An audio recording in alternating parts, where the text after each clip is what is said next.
What's up, Quadcopter fans? It's HiringADrone.com, and today I'm going to be doing a final review over the 993 Mini, which is a nano quadcopter.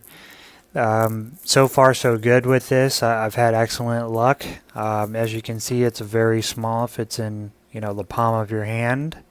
Not very big at all. It's one of the smaller minis or nanos that I own as far as drones go. Price point is excellent. Roughly run you around $15 to $17 with shipping.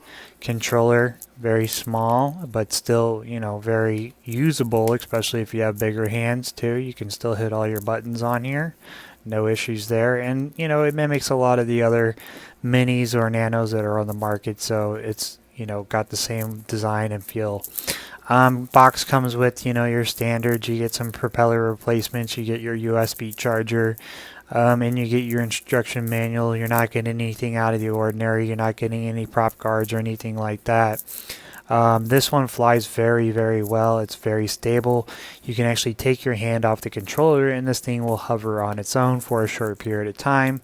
You do have to put your hand back on the controller in order to be able to maintain some sort of elevation when you're flying this. The only downside that I have noticed with this so far is that the yaw rate is very slow, so if you're doing some high pitch maneuvers, this thing will drift out quite a bit in wide circles, so you do need to cut back, or you need to crank up the speed. The 360 version spins are fairly slow, about this rate here, which is fine. This thing's excellent for beginners. It does come with a little bit bigger motor bumpers on there than the Cheerston CX10. Charger port on the back of this is excellent, where you do have this circular port right here, where you're not like most of these in this class where they have a specific one and prongs in there that you have to worry about bending. This thing goes in nice and smooth.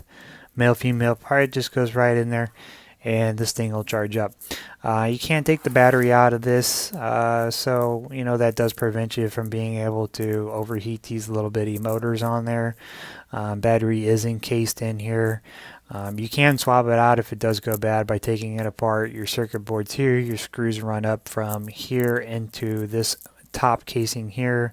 These snap over here. You do have some LED lights on this. Your orientation's red in the back, blue in the front, which is pretty standard. Propellers do hold up even though there's no prop guards on here. You can fly it indoors without really much of a worry. If you do crash, you just kind of slightly bend the propeller and that seems to take care of any issues. But like I said, very, very smooth, stable flyer. As far as the controller goes, you do have just your normal your channels on here. You have your trim up, down.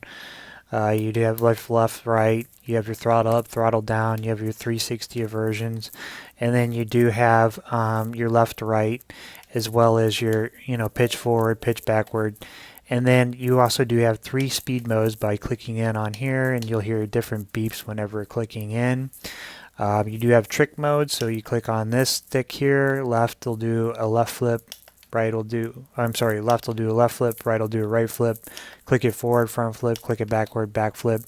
You don't need a lot of distance off the ground in order to complete it. You don't, about a foot or so. This should be able to flip just fine without sinking down and without having to give it any type of crazy throttle punch. So I do like this one over the Cheerston CX10. If you are considering the Cheerston CX10, they're identical. Maybe I just got a bad Cheerston, but charger port on this thing is not the same. It's got some prongs in there which can be bent. This thing loses binding to the controller, doesn't fly very stable, has some accelerometer issues, has a lot of drift in it when it flies, not very stable. So for the money, both of them run at the same price. Personally, I would take this 993 Mini. It's a great little one to add to your collection. Especially if you are going to do some indoor flying, which this is really what this one's best for. Once you get outdoors with some wind, this thing can get a little wonky or start acting up, so not highly recommended for outdoor flying.